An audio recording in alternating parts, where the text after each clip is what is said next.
న్యాయం చేశాను. ఇప్పుడు ప్రవీణ్ ప్రగడాల విషయంలో అవినీతి అన్యాయం జరిగింది కాబట్టి ఆయనకు ప్రొటెక్షన్ ఇవ్వలేదు సరికదా, ఆయన కాపాడలేదు సరికదా, ఆయన ఒక త్రాగుబోతుగా ఆర్టికల్ 21 వయలేషన్ చేస్తూ ఆయన చనిపోయాడని తాగేశాడు. తాగినప్పుడు మీ పోలీసు 3 గంటలు ఇక్కడ ఏం చేశాడు?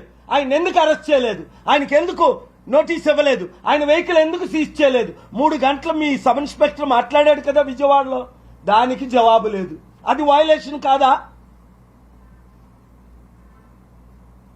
మీరు తాగారు అంటున్నాడు, ఎక్కడి నుంచో బయలుదేరాడు, హైదరాబాద్ నుంచి తాక్కొస్తున్నాడు, ఇక్కడ రాబోయేసారి 2 సార్లు పడిపోయాడు అంటున్నారు.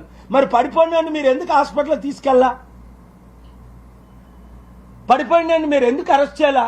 పడిపోయినాడు మీరు ఎందుకు ట్రీట్మెంట్ ఇవ్వాలా? పడిపోయినాడు వెహికల్ ఎందుకు ఆపలేదు?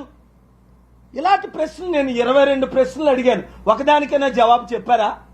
దైవజనులారా, పబ్లిక్ ఇన్ కామన్ సత్యం బయటికి వస్తుంది అని నాకు నమ్మకం ఉంది.